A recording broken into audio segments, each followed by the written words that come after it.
Hola, mi nombre es Lola Morales y soy psicóloga clínica. Unos amigos me han dicho que se sienten especialmente ansiosos en estos tiempos, tema de la pandemia y demás.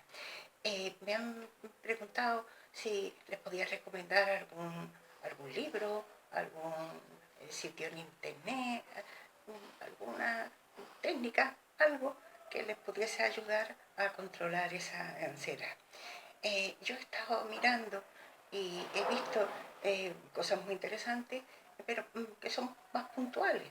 Entonces, pienso que lo que yo podía contribuir es uniendo esas técnicas en unos conceptos que paso ahora a detallar.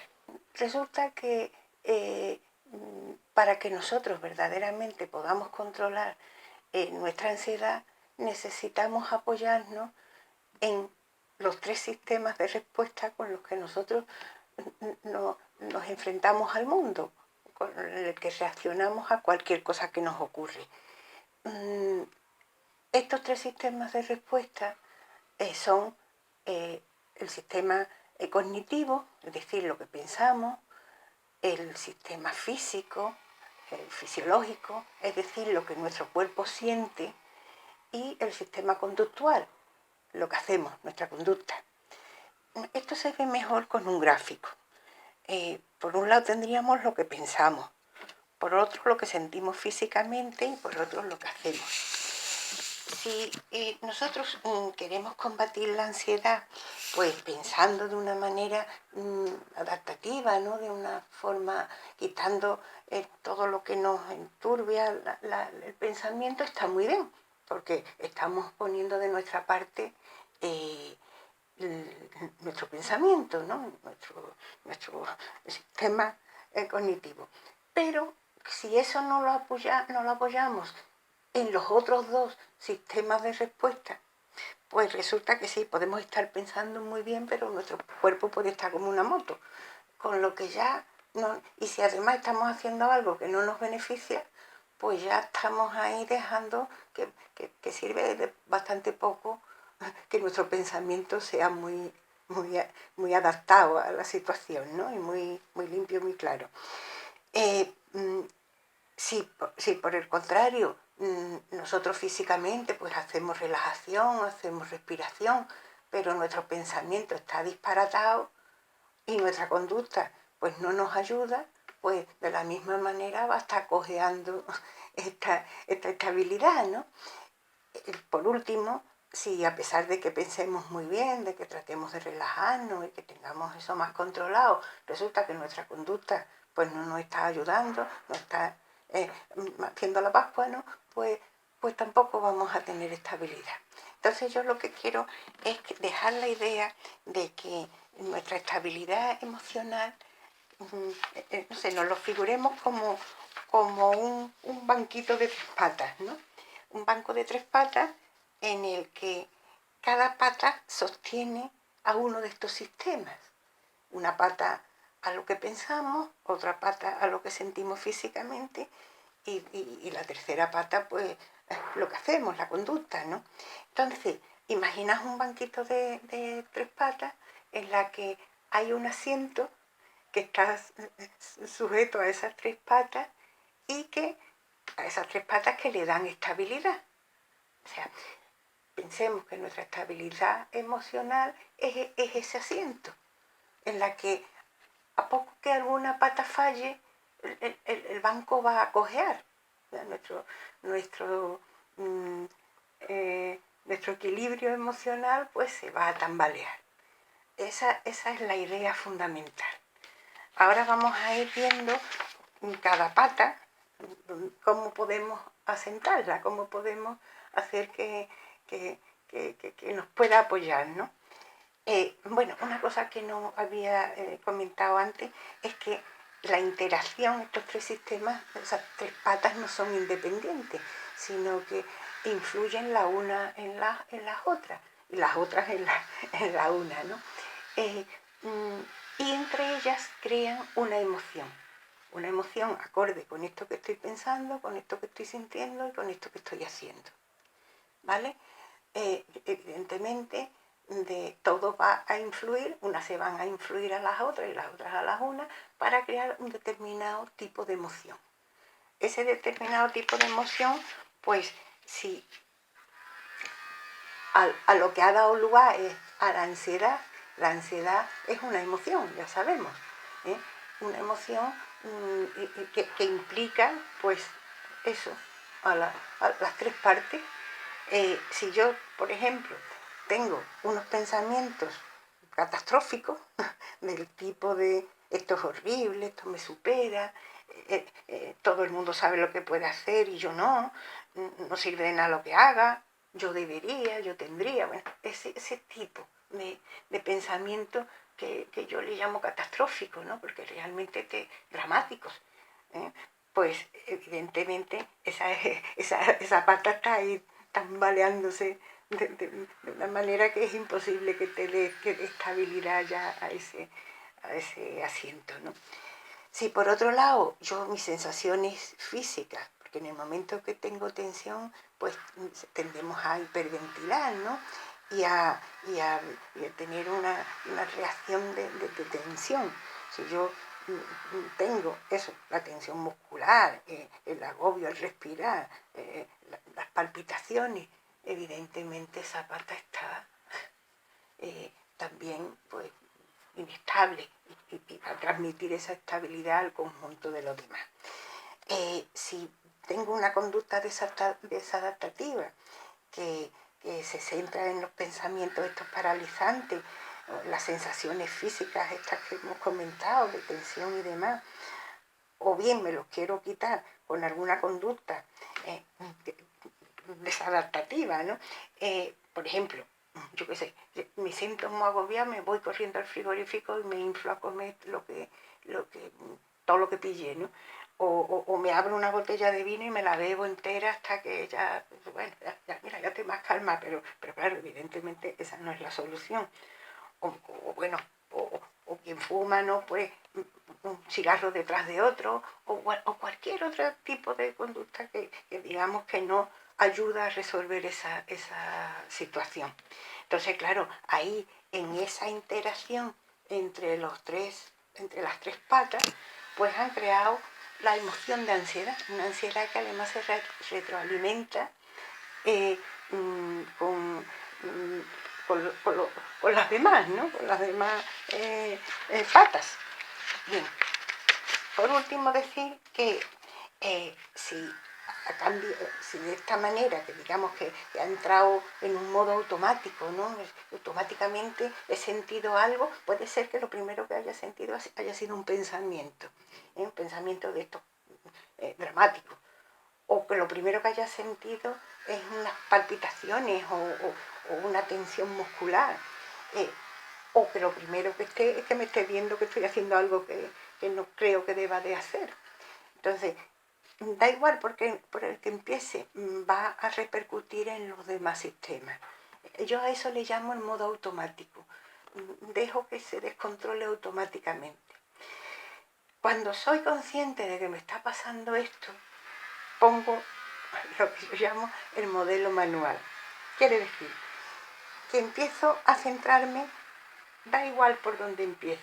Quizás lo más recomendable sea empezar por lo que siento, porque si estoy como una moto difícilmente voy a poder hacer nada, digamos, que me ayude, ni tampoco tener un pensamiento realista. Entonces, recomendamos empezar por tratar de relajar ese cuerpo, esas sensaciones que se están disparando. ¿Cómo lo puedo hacer? Pues puedo empezar con una respiración, la famosa respiración abdominal, ¿no? Que ahora ya también hablaremos de esa, daré algunos sitios donde poder buscar cómo hacerlo, y la relajación muscular, del mismo modo, ¿no? Después, pues evidentemente tengo que ayudarme también de la otra pata. Necesito tener un pensamiento realista. Mira que hemos llamado aquí pensamiento catastrófico. No se trata de ahora querer poner, o dramático, ¿no? De querer poner un pensamiento positivo en el sentido de nada, esto no pasa nada, todo va bien. No, es un pensamiento realista, el que verdaderamente nos va a ayudar, que no esté distorsionado. Por ejemplo, ante una situación que es difícil, pues oye, sí, es una situación difícil, me resulta duro, pero si mantengo la calma puedo salir adelante medianamente bien, ¿no? No es cierto que hay muchas cosas, por ejemplo, si me digo, todo el mundo sabe hacer las cosas y yo no, pues no es cierto. Hay muchas cosas que hago que le sirven a los demás y a mí, y que las hago bien. No soy ni tengo que ser, por ejemplo, una superwoman, ¿no? Bien, pensamientos realistas, ¿vale? Y conducta adaptativa. Pues la conducta adaptativa, pues en esta situación de ansiedad, pues sería centrarse en lo que se está haciendo en ese momento. Si no estás haciendo una cosa, pues buscar algo que te distraiga. Una técnica de distracción, que también daremos algunos consejos para buscar técnicas de este tipo. Hacer algo de ejercicio físico, en fin. La idea es que aquí, en el primer momento en el que sentí la ansiedad, mis tres sistemas de respuesta se me habían puesto en contra. Unos influidos por los otros y los otros por los unos. Y cuando soy consciente de ello, pues al poner el modo manual, ¿no? Pues pongo los tres sistemas a mí, ayudarme en la medida de lo posible. No significa que esto sea una fórmula mágica en la que yo vaya a vivir en un momento, no, si yo estoy en una situación que es bien, bueno, que es agobiante a lo mejor por ella o porque supone un gran esfuerzo o porque es algo desconocido, pues evidentemente no voy a estar como si estuviese tumbadito tomando el sol, ¿no? Es normal y además lo anormal sería que yo no sintiese un poco de nerviosismo, de ansiedad. La ansiedad no es mala, la ansiedad lo único que hace es prepararnos para que nos enfrentemos a la situación. Eso es una cosa que yo puedo dominar perfectamente, otra es cuando se dispara. Entonces cuando ya llega el momento de lo patológico. No confundamos el no tener emociones, que es imposible, con el tener que estas emociones estén desbordadas. Esa es la idea primera que yo quería dejar. Bueno, vamos a darle un repaso a esto que hemos estado hablando. Vamos a empezar por el modo automático, ¿no? De lo que hablábamos de las dos formas en que podemos reaccionar ante las cosas que nos pasan con nuestros sistemas de respuesta. Podemos reaccionar de un modo automático, es decir, dejando que funcionen por sí mismos. Y si se han acostumbrado a reaccionar de una forma, digamos, que produce ansiedad, es decir, si se han acostumbrado a que cuando se presenta un obstáculo, algo que me hace que la situación sea difícil, pues mi pensamiento tiende a buscar bueno, pues las cosas dramáticas, las cosas preocupantes,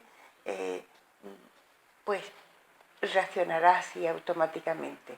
Si mi cuerpo pues se ha acostumbrado a que reacciona produciéndome tensión, produciéndome eso, un malestar, una respiración agitada, pues lo va a hacer automáticamente. Y por último, si mi conducta pues en ese momento se dispara y lo que hace es algo que no me está conviniendo, pues de ese modo automático me va a llevar a ello. No significa que todo lo que sea automático sea malo, porque si pensamos, por ejemplo, en que si yo hago automáticamente tantísimas cosas al cabo del día que me ayudan, pues que eso lo que me está haciendo verdaderamente es facilitando la vida. Pongamos, por ejemplo, qué sé, andar. Imaginar que tuviésemos que pensar mover un pie detrás de otro, ahora muevo el derecho, después muevo el izquierdo, ahora vuelvo a mover, sería un trabajo agotador, ¿no? Yo camino automáticamente. Todas las cosas que se han convertido en un hábito, pues se hacen automáticamente, ¿vale? En el ejemplo, yo qué sé, de andar se ve muy claro, ¿no? Ahora, supone que en un momento dado, pues tengo, no sé, una rotura una fractura, entonces, y tengo que volver a empezar a andar, porque está un tiempo que no lo he podido hacer. Entonces, en ese momento tendré ese automatismo que se tenía, pues se ha perdido. Tengo que volver a poner otra vez lo que hablábamos antes del modo manual. Es muy práctico para nuestra vida el tener cosas automatizadas. Lo que pasa es que en determinado momento tenemos que volver a recurrir al modo controlado, ¿no? El modo manual que llamamos. Esto ocurre, por ejemplo, con el pensamiento, ¿no? Cuando a lo mejor llega un punto que nosotros, bueno, pues nos acostumbramos a ver una cosa y enseguida pensamos algo relacionado, bueno, porque lo hemos visto muchas veces, ¿no? Eso nos ayuda, no tenemos que estar pensando, uy, veo, no sé, un coche, me tengo que quitar, no, sino que yo veo un coche, me paro, si voy andando, tengo que cruzar, pues me paro, o sea, son cosas que las hacemos automáticamente.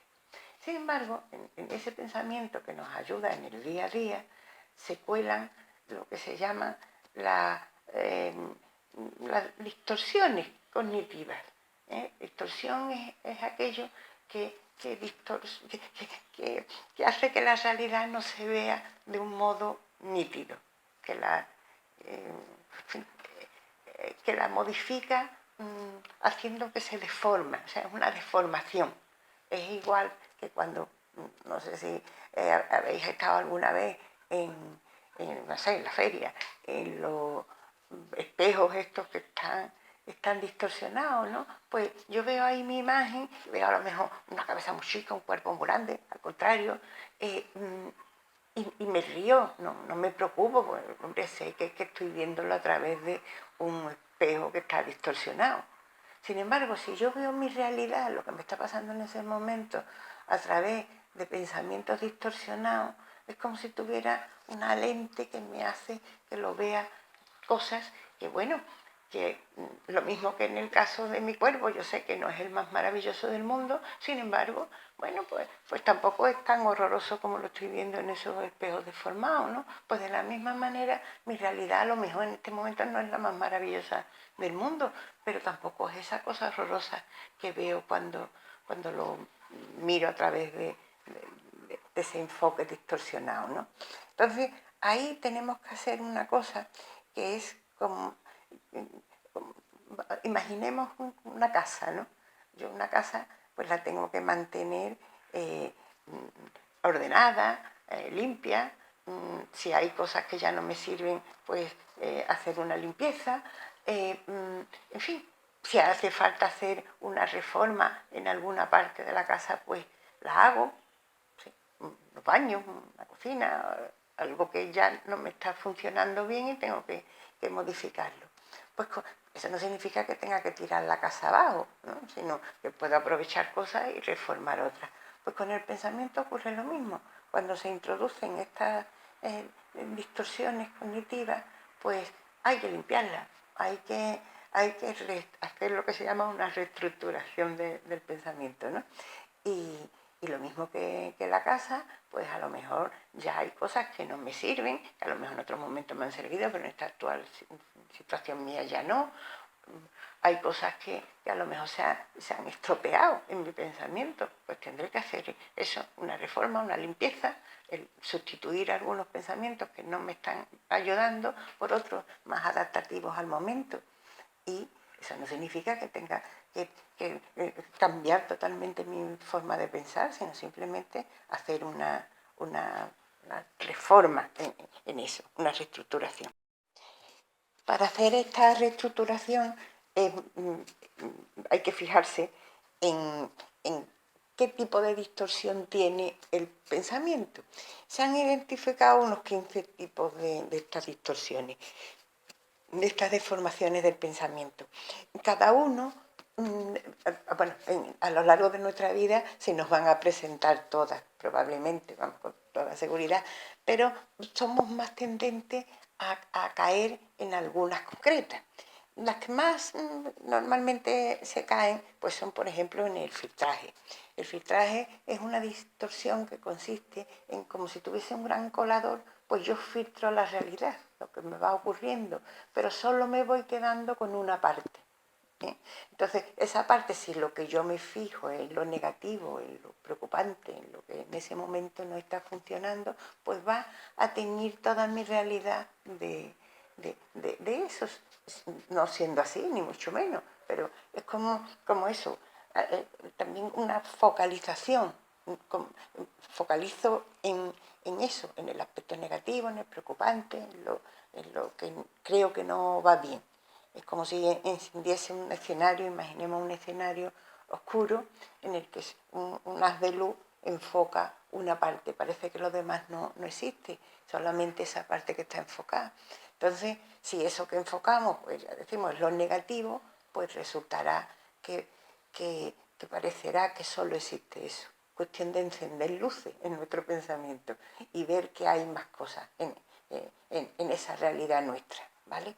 Después otro que también hace mucho daño es el pensamiento polarizado, que es o blanco o negro, o bueno o malo, esto es estupendo, es horroroso, o verás, todo lo que no tenga lo blanco y lo negro y no tenga una cadena de una continuidad de grises entre medio, pues va a hacer que todo nos parezca, pues eso, o mucho o muy poco, o no en su justo equilibrio.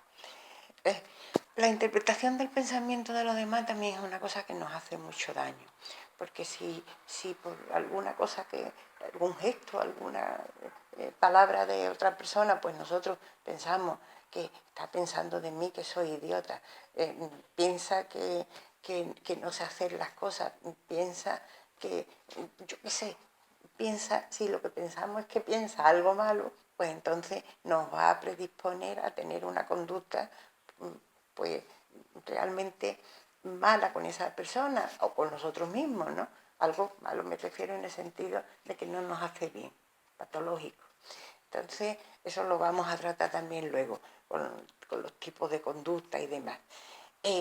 Otro tipo de distorsión que también nos hace mucho daño es la visión catastrófica. Aquellos famosos y si pasa esto, y si pasa lo otro, y evidentemente todo lo negativo, porque claro, si yo lo que pienso, si esto va muy bien, esto es maravilloso, si esto lo voy a superar bien, entonces serían unos easy buenos, pero estamos hablando de los easy que normalmente nos hacen la Pascua, de los que nos distorsionan en negativo la realidad. También están lo debería. Yo debería de hacer esto, yo debería de ser perfecta, yo debería de ser la mejor madre, la mejor compañera, la mejor amiga, la mejor, yo debería. Entonces, bueno, pues en el momento en que esas expectativas tan altas no vemos que se cumpla, pues ya nos deja hundido. Hay otra cosa que es el razonamiento emocional, que también hace mucho daño, que es que yo, si creo que una cosa es mala, pues emocionalmente he sentido una emoción de eso, por ejemplo, de ansiedad, que estamos hablando ahora de esto, ¿no?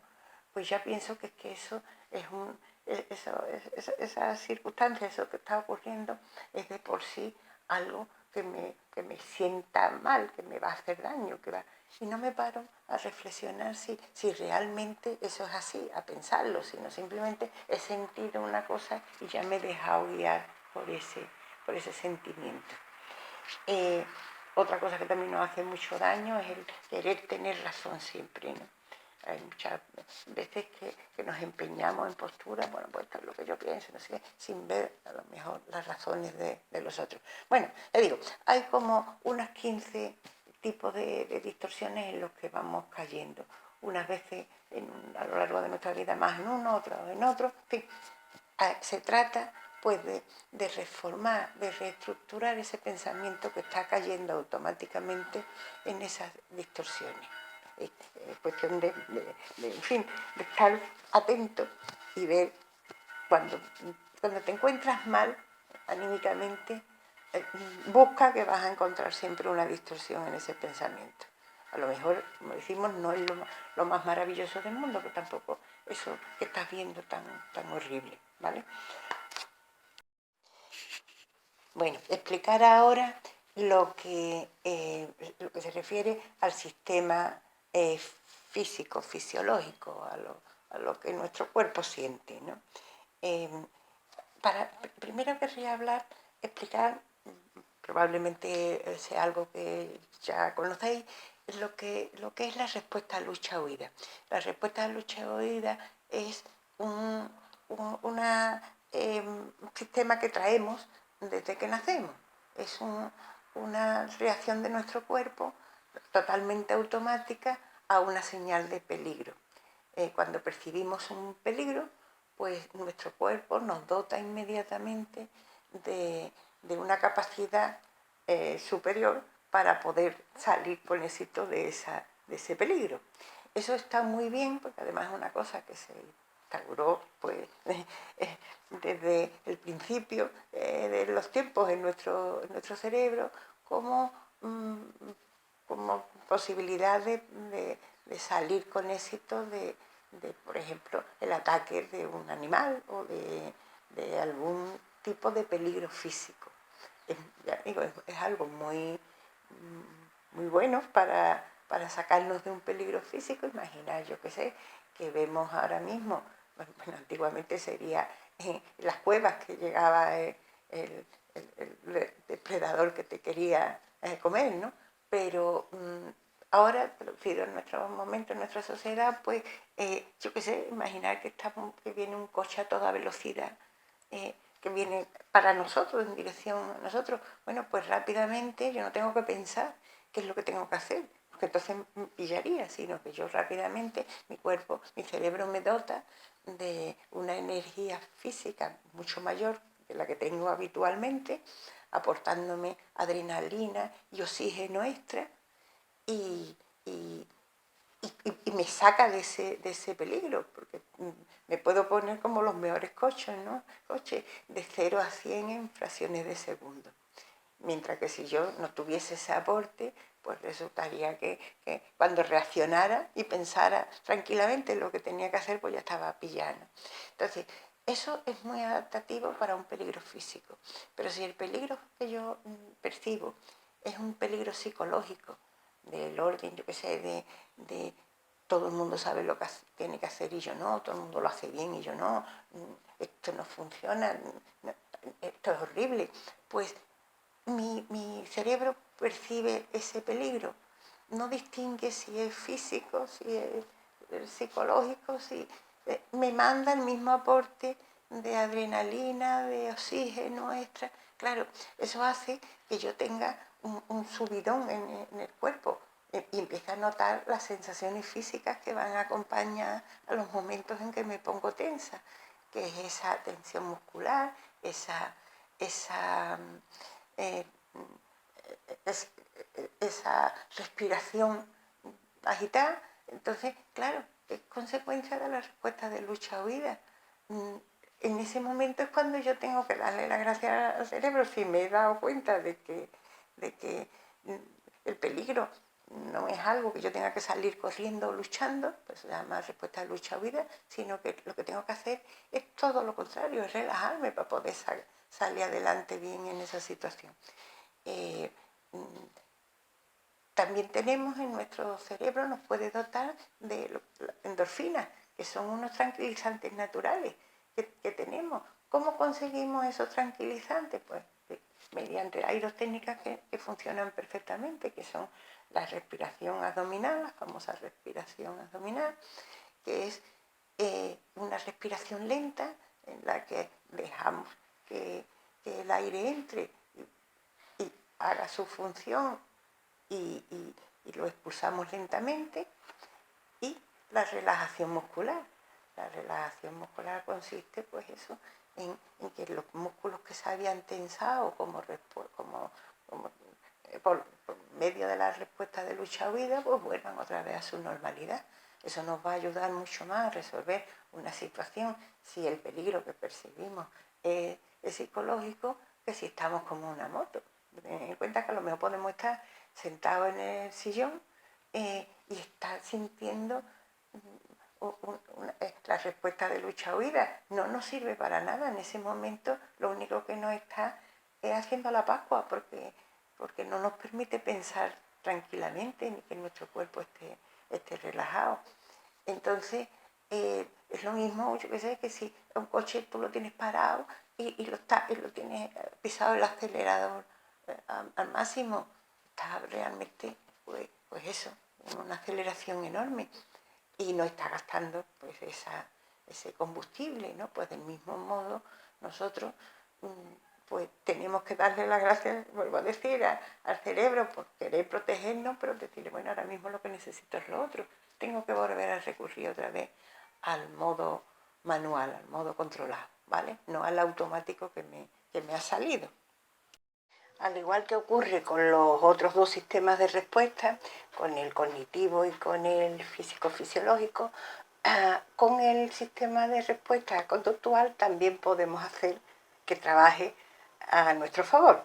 Es decir, que en una situación que nos resulta, estamos en ese momento pues, con ansiedad, pues la conducta puede ayudar a salir con éxito de esa situación, ¿vale?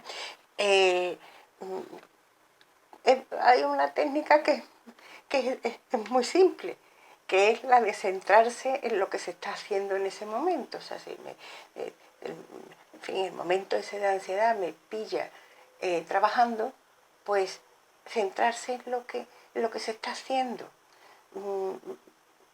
Que estamos haciendo algo que requiere nuestra atención. Cada vez que la atención se vaya hacia problemas, hacia pensamientos que nos están perturbando, volver a traer la atención a lo que se está haciendo en ese momento. Si no estamos haciendo nada, nada que nos ocupe esa atención, pues buscar técnicas que nos distraigan. Hay muchas técnicas de distracción, ya pasaremos algunas también al final. En relación, esa forma de afrontar con los tres sistemas de respuesta los momentos conflictivos es lo que nos va a ayudar a salir con éxito de una situación potencialmente estresante, ¿no? En relación al último sistema del que estamos hablando, el conductual, lo que hacemos, hay algo que también nos puede ayudar mucho. Se refiere a nuestra relación con los demás. Nosotros, al relacionarnos con otras personas, pues podemos generar conflictos bien con las otras personas o bien con nosotros mismos. Se conocen tres tipos de conducta, patrón, en las que nos regimos en nuestra relación con los demás. Hablemos en primer lugar de la conducta pasiva. La conducta pasiva es aquella en la que yo me sitúo, digamos, como por debajo de la otra persona.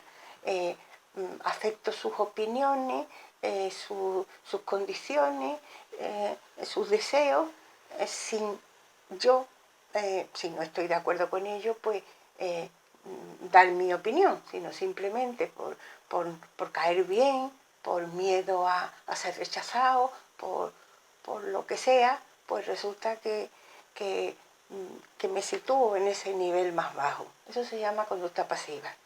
En contraposición está la conducta agresiva. La conducta agresiva es en la que yo en relación con los demás me sitúo, digamos, a un nivel más alto. Mi opinión es la que vale, aquí se hace lo que yo digo y esto es así porque lo digo yo. Y punto. Evidentemente esa me crea conflicto con los demás.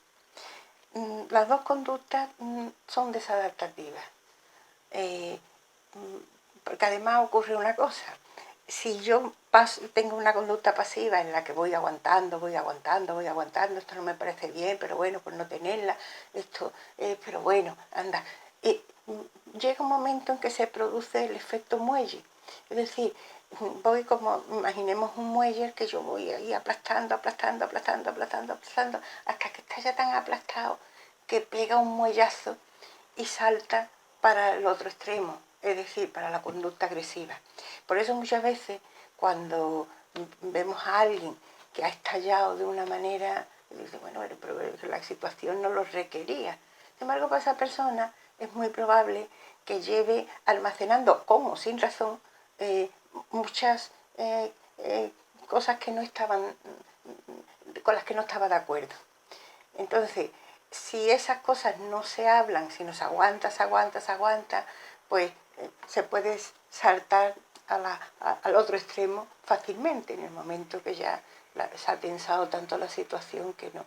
Evidentemente, las dos conductas son generadoras de conflicto. En medio hay una conducta que es la llamada conducta asertiva, en la que yo me sitúo al mismo nivel que el otro. Ni impongo mis condiciones y pisoteo los derechos de los demás, ni permito que lo hagan conmigo. Es una conducta, digamos, al mismo nivel. Esto no significa que si yo estoy trabajando y resulta que mi jefe pues tiene otra opinión contraria y a mí no me parece, no estoy en ese momento al mismo nivel, pero sí puedo mentalmente ponerme al mismo nivel. Bueno, mira, tú pensarás eso, yo no lo pienso, pero bueno, hasta aquí lo que tú dices porque eres el jefe y punto, ya está, no tiene mayor cosa. Hablando de una manera, hay una serie de técnicas que son muy importantes y ayudan también a esto, que son las técnicas de comunicación, en la que se pueden decir todas las cosas sin ofender y sin que te ofendan, sino no permitiendo que esto ocurra. También daremos esas técnicas luego al final para quien esté interesado. Bien, cuando somos conscientes de que hemos entrado nos encontramos pillados en una cadena de pensamientos dramáticos, catastróficos, hay una técnica que es muy útil, que es la que llamamos la parada del pensamiento, que como su nombre indica, consiste en detener, en parar esa sucesión de pensamientos que nos están teniendo pillados, ¿no? Que nos están rayando, en esos pensamientos acongojantes, paralizantes. Es una técnica muy útil, es muy simple. Se realiza, por ejemplo, con un chasquido de los dedos, una palmada, un golpe en la mesa y un basta, ya está bien. O sea, algo que interrumpe. Si yo me veo, un ejemplo, si yo me veo pillada pensando, porque esto, yo no puedo con esto es horroroso, esto, basta, ya está bien, Lola. Hay dos cosas que ayudan mucho. Una, y voy a negar haberlo dicho, es en ese momento un taco. Ya está bien, estás ahí pillada con esto, venga, ¿qué es lo que hay que hacer? Es más o menos como si tú estuvieses viendo a un amigo que está pillado en unos pensamientos ahí agobiados, lo ves agobiado, perdido, y lo coges por los hombros y los zarandeas, ¿no? Ya está bien, hombre, tanto drama, tanta cosa, vamos a ver, vamos a pensar, tranquilízate, lo primero que tienes que hacer es tranquilizarte. Después ya lo veremos más tranquilo. Ahora lo que vamos a hacer es que nos vamos a ir a dar una vuelta y vamos a ver las cosas con más calma, ¿vale? En el tema de la parada del pensamiento con uno mismo, nosotros tenemos que hacer de amigos. En ese caso, una cosa que ayuda mucho también es el hablarnos en segunda persona. Porque si yo me digo, tengo que tranquilizarme, no puedo hacer esto, estoy muy metida en el problema. Sin embargo, si yo me digo, Lola, venga, tranquila, venga, vamos a tranquilizarnos un poco. Ahora lo que hay que hacer es pensar esto más tranquilamente, pero primero tranquilizarte. Vamos a dar un paseo, vamos a hacer alguna cosa que me estoy distanciando del problema. Estoy poniendo un poquito de separación entre el problema y yo. No somos la misma cosa. Eso, aunque parezca tan simple, es muy efectivo.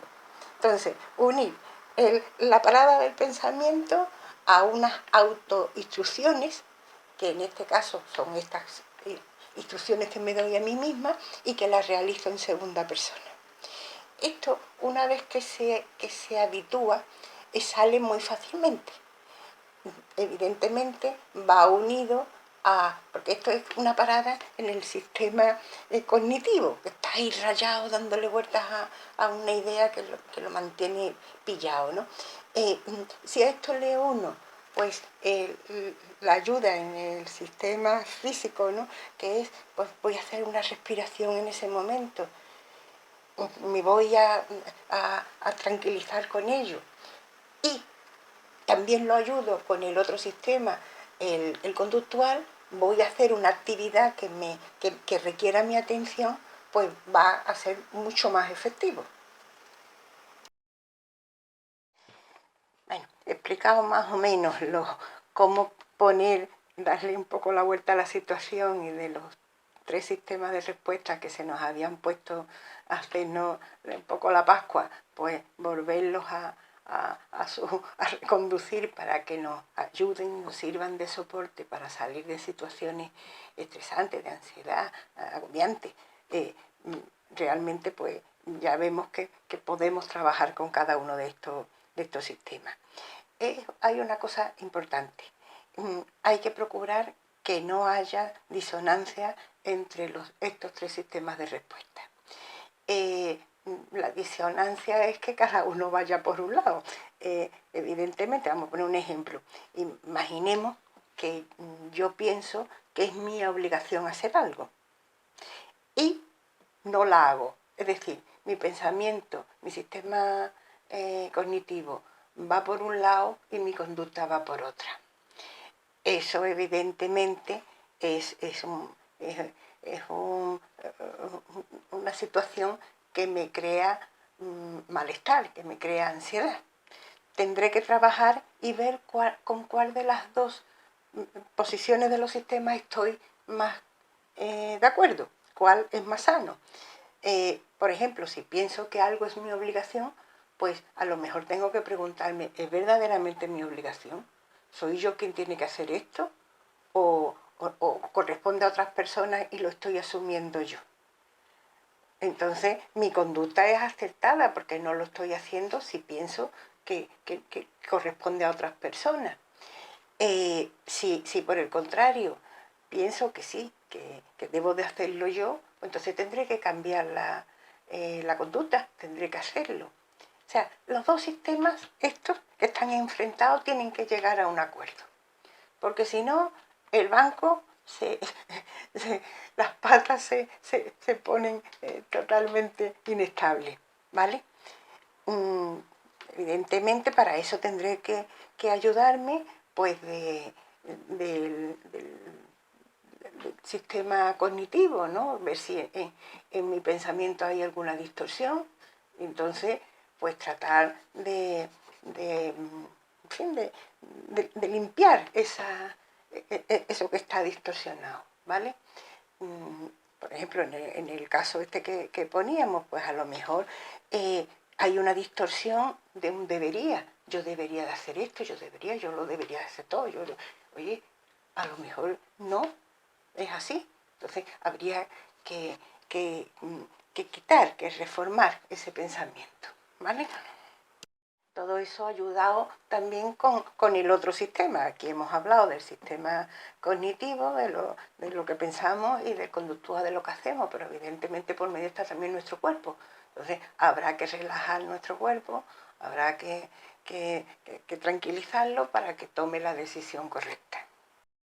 Esto además tiene una gran ventaja, es que una vez practicado se va habituando uno a responder con los sistemas de esta manera adaptativa.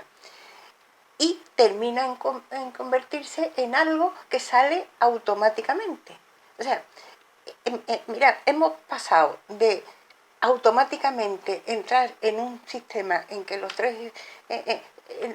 tres sistemas, valga la redundancia, se me ponen en contra, a otro modo en el que me ayuda automáticamente mis tres sistemas, ¿vale?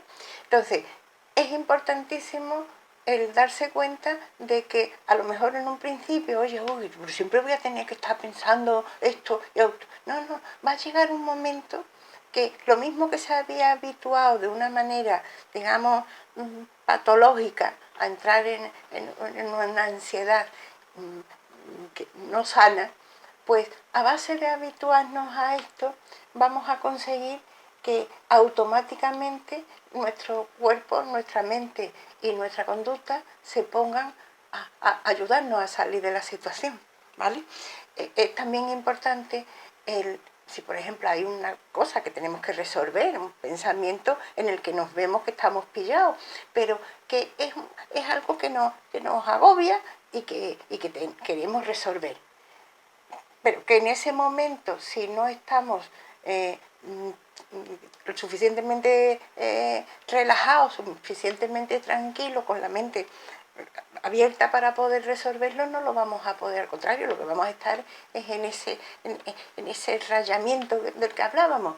Entonces, es importante decir, darnos la instrucción, la autoinstrucción de que, bueno, ahora mismo no es el momento de resolver esto. Lo que tengo que hacer es tranquilizarme, dejar pasar un poco de tiempo y ver las posibles soluciones que esto tiene. Ahora mismo no es el momento de pensarlo.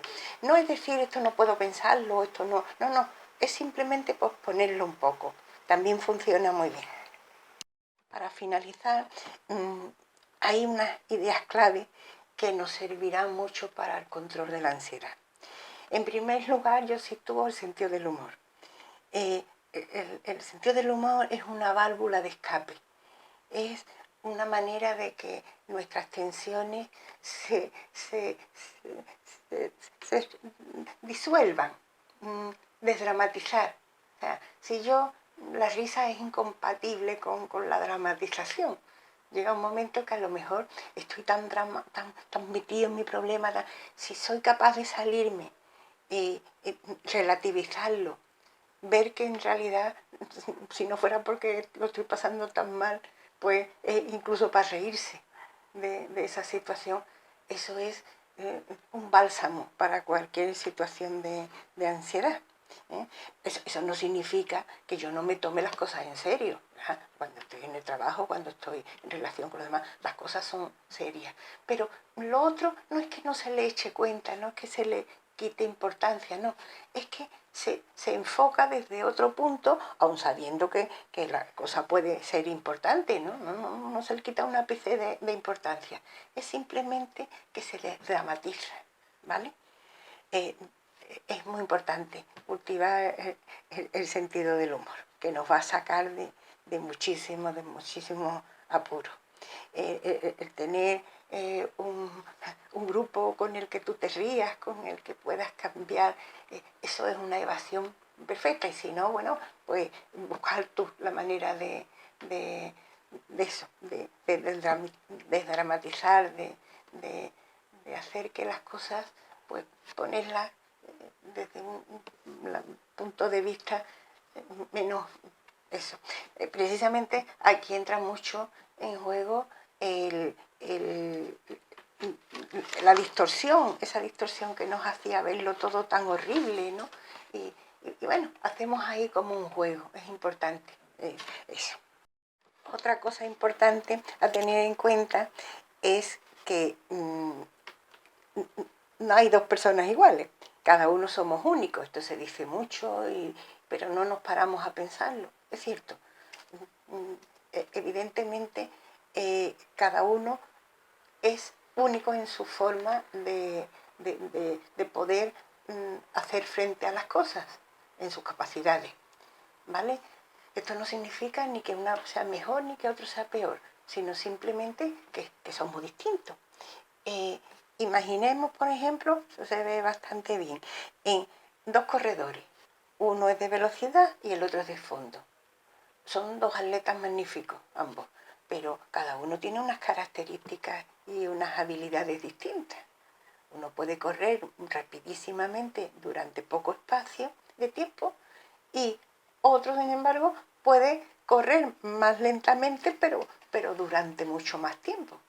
Entonces, bueno, pues si yo siendo corredora de fondo, por ejemplo, quiero hacer el trabajo de la misma manera que un compañero que es de velocidad, pues me voy a frustrar porque no voy a conseguir hacerlo de la misma manera. Tengo que saber cómo soy y en consecuencia actuar. Esto no significa ni que uno sea mejor ni que otro sea peor, simplemente que tienes que conocer cuáles son tus capacidades. Hay cosas que, si a mí me gusta el trabajo de ese compañero, pues yo puedo fijarme en cosas que hace bien y adaptarlas a mis capacidades. Quiero decir, habrá cosas que sean iguales, por ejemplo, en el tema de los corredores, ¿no? Bueno, pues habrá técnicas que sean para los dos exactamente igual. Yo, por ejemplo, estrategias comunes, ¿no? La preparación física, la preparación mental, el entrenamiento, el autoconocimiento, son cosas que pueden hacer los dos, pero cada uno llevándolo a sus características, ¿no? Entonces, es muy malo el estar comparándonos continuamente con los demás. Podemos ver exactamente eso es lo que hemos dicho, ver qué es lo que nos gusta y tratar de adaptarlo a nosotros. Pero querer hacerlo exactamente igual puede resultar algo frustrante, ¿vale?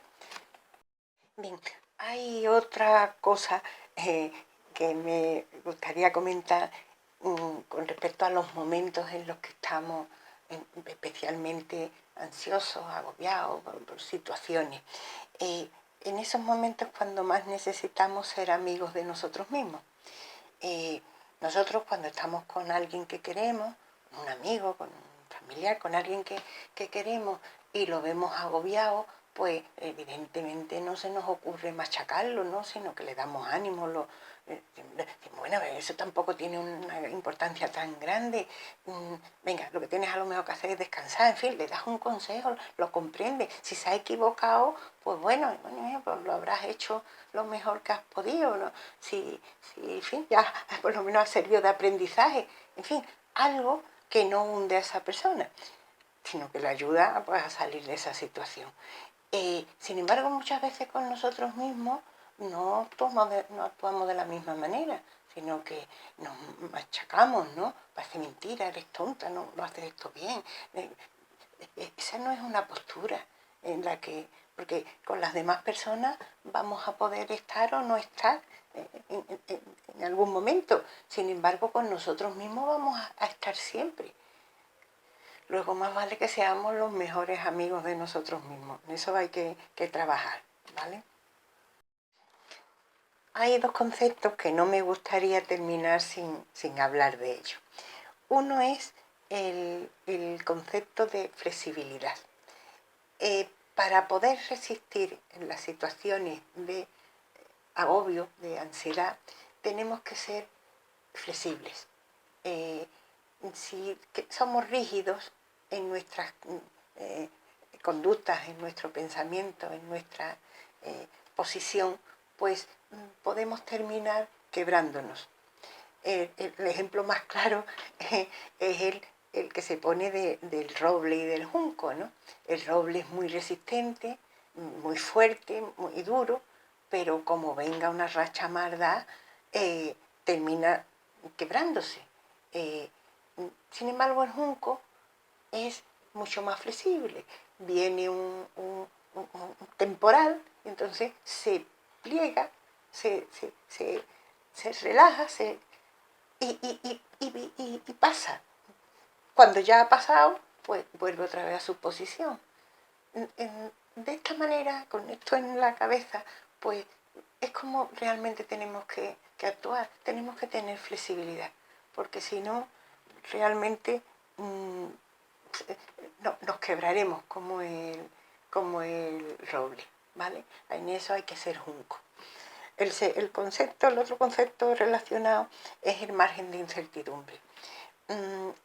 Tengo que permitirme un ligero margen para pensar que no está en mi mano muchas de las cosas, que yo hago todo lo que puedo y está bajo mi control, pero que hay cosas que pueden escapar, ¿vale? Eso de querer tener todo bajo control nos genera una ansiedad enorme. Un ejemplo que se puede poner es el de los puentes o los edificios altos. Los arquitectos saben que para que un puente resista no puede estar totalmente rígido, tiene que tener una margen de oscilación pequeño que se mueve, que lo comprobamos cuando vamos a lo mejor por medio de un puente y vemos que cimbrea un poco. Eso es precisamente lo que le da estabilidad. Del mismo modo, nosotros necesitamos ese margen de incertidumbre, ese margen de flexibilidad. Por eso decimos que están relacionados los dos conceptos, ¿vale? Para de una situación agobiante poder salir con éxito. Lo mismo ocurre con un edificio alto, también tiene un margen de oscilación pues precisamente para que sea resistente.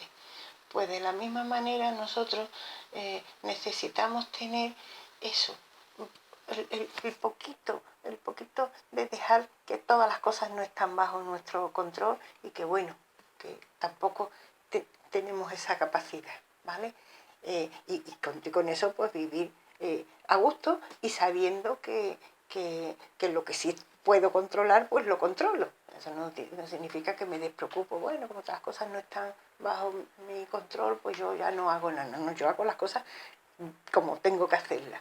Pero siempre permitiéndome ese margen de incertidumbre, ¿vale? Para ayudarnos a, a combatir ese miedo al margen de incertidumbre, es muy conveniente hacer una limpieza de las distorsiones que llamábamos los ISIS, ¿no? Las visiones catastróficas. Y si pasa esto, y si pasa lo otro, y si. Entonces, eso es una de las cosas que más nos acobardan. Esa visión catastrófica está muy relacionada en su limpieza con el poder aceptar esa flexibilidad y ese margen de incertidumbre. Seguir estos consejos no significa que no volvamos a tener ansiedad en nuestra vida. La ansiedad es una emoción, como decíamos al principio, pues una emoción más. Simplemente que cuando se descontrola, pues resulta ya patológica. Lo que con estas técnicas pretendemos es que no se descontrole. Y si se descontrola, pues volver a reconducirla más fácilmente. Esa es la única cosa. No pensemos que ya no vamos a sentir, ni mucho menos. Lo único que pasa es que no nos va a perturbar de esa manera que lo hace cuando se nos descontrola totalmente. Es reconducir rápidamente lo que hacemos con estas técnicas. Bueno, y ya para finalizar, solo animar a seguir buscando y profundizando en estos temas, ¿no? Que, bueno, que aparte de las sugerencias que podamos hacer, de leer alguna cosa o de mirar algún sitio en internet, pues que cada persona siga buscando lo que realmente le pueda interesar. Y una cosa eh, eh, también que ocurre, que al igual que pasa con los problemas matemáticos, que cuando a lo mejor se lo explicamos a algún compañero, pues lo terminamos de comprender nosotros, con estos problemas, digamos, psicológicos, cuando lo explicamos a los demás, nos ayudamos también a nosotros mismos, porque realmente es cuando se nos aclaran completamente, ¿vale? Entonces, animo a compartirlo.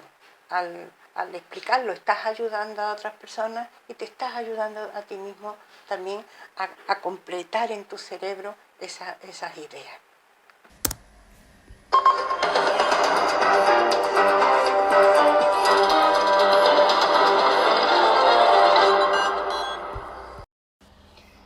Como viene siendo habitual, desde que hace una semana llegaron las primeras naves alienígenas a las ciudades más importantes de nuestro planeta con la intención de dominar la Tierra, los invasores hoy han mandado otro ultimátum a la población y han tomado 200 nuevos rehenes. Sí, atención. Bien, compañeros, me informan que en Sevilla se acaba de producir un hecho inquietante.